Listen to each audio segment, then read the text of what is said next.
आदरणीय प्रधानमंत्री जी, भारतीय जनता पार्टी के माननीय राष्ट्रीय अध्यक्ष श्री जगत प्रकाश नड्डा जी, भारतीय जनता पार्टी संसदीय बोर्ड के सभी सम्मानित सदस्यगण, देश के अलग अलग राज्यों से आए हुए भारतीय जनता पार्टी के सभी माननीय मुख्यमंत्रीगण, उप मुख्यमंत्रीगण, केंद्रीय मंत्रिमंडल के सभी माननीय मंत्रीगण, राष्ट्रीय परिषद से जुड़े हुए हमारे सभी देश भर से आए हुए बहनों और भाइयों, माननीय रक्षा मंत्री जी ने विकसित भारत, मोदी की गारंटी से संबंधित जो राजनीतिक प्रस्ताव भारतीय जनता पार्टी के इस राष्ट्रीय महाधिवेशन में प्रस्तुत किया है, जिसका अनुमोदन माननीय वित्त मंत्री श्रीमती निर्मला सीतारमण जी ने यहां पर किया है, मैं भी इस प्रस्ताव के अनुमोदन के लिए यहां पर खड़ा हुआ हूं। हम सब जानते हैं, पिछले 10 वर्षों में पूरे भारत ने 140 करोड़ की आबादी ने एक नए भारत का दर्शन किया है। एक नया भारत, जहां पर भारत के हर नागरिक को दुनिया में सम्मान मिलता है, उसके पासपोर्ट की कीमत बढ़ी है। जिस भारत ने अपनी सीमाओं को सुरक्षित किया है, जिस भारत की आंतरिक सुरक्षा आज पूरी तरह सुरक्षित हुई है, जिस भारत ने सुशासन का स्वाद आजादी के बाद पहली बार जिस भारत में हर तबके को देखने को मिला है और गरीब कल्याण योजनाओं का लाभ बिना भेदभाव के, न जाति, न मत, न क्षेत्र, न भाषा, हर व्यक्ति को, वह गांव का हो, वह गरीब हो, किसान हो, नौजवान हो, महिलाएं हो, युवा हो, समाज के हर तबके को जिस रूप में पिछले 10 वर्षों में इन योजनाओं का लाभ मिला, अभूतपूर्व है, अभिनंदनीय है। और भारतीय जनता पार्टी के इस राष्ट्रीय महाधिवेशन के अवसर पर एक भारत श्रेष्ठ भारत का दर्शन कराने वाले आदरणीय प्रधानमंत्री जी का हम सब हृदय से अभिनंदन करते हैं, स्वागत करते हैं।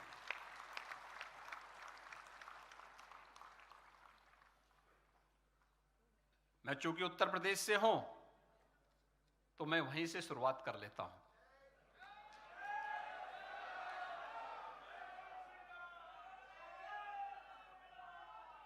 बहनों और भाइयों, आदरणीय प्रधानमंत्री जी उत्तर प्रदेश से देश को नेतृत्व देते हैं और काशी विश्वनाथ धाम से जो यात्रा प्रारंभ हुई,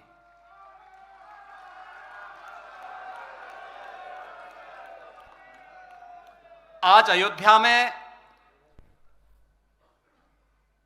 प्रभु श्री रामलला अपने भव्य और दिव्य मंदिर में 5 सदी के बाद पुनः विराजमान हो चुके हैं।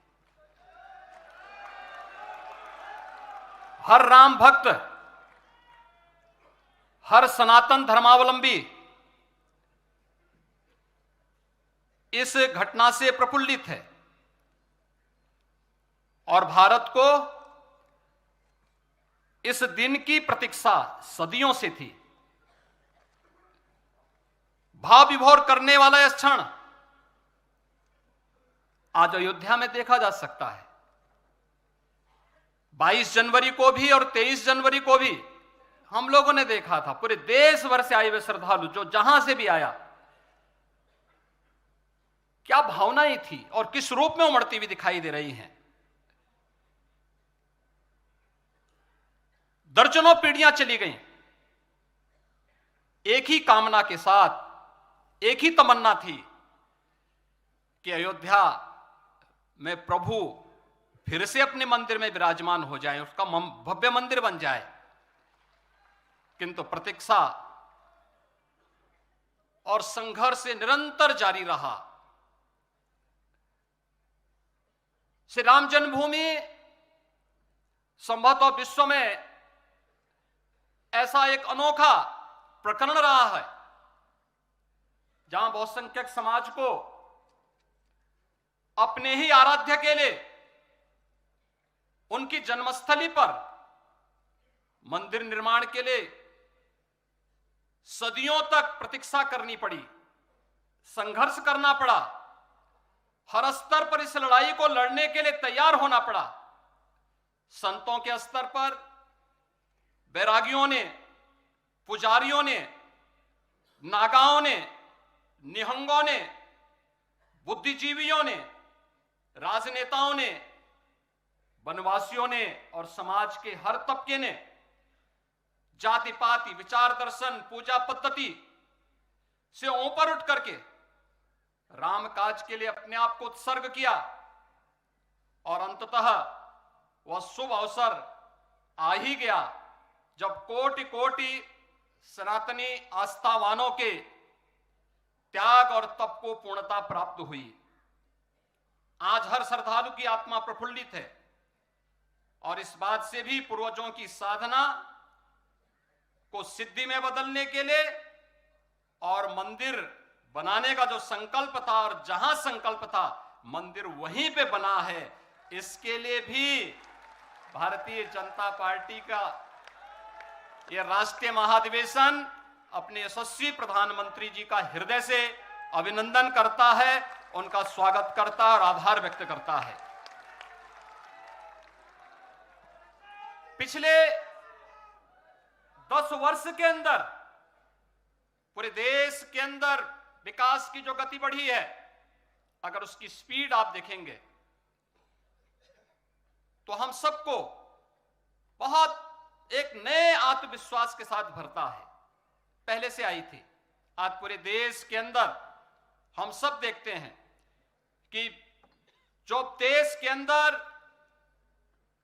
पहले जिनकी संख्या बामुश्किल सैकड़ों में थी, आज 1,20,000 से अधिक स्टार्टअप भारत के अंदर है। यही नहीं, भारत के अंदर माननीय वित्त मंत्री जी ने बताया कि जो भारत 2014 में दुनिया की 10वीं बड़ी अर्थव्यवस्था माना जाता था और ये माना जाता था कि भारत का कोई स्थान नहीं, आज दुनिया की 5वीं बड़ी अर्थव्यवस्था के रूप में तो भारत है ही, प्रति व्यक्ति आय को भी भारत दुगना करने में सफल हुआ है।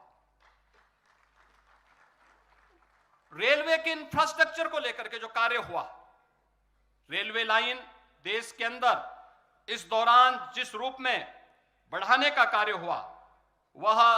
22,000 किलोमीटर जो थी वह 10 वर्ष में बढ़कर के 55,198 किलोमीटर की हुई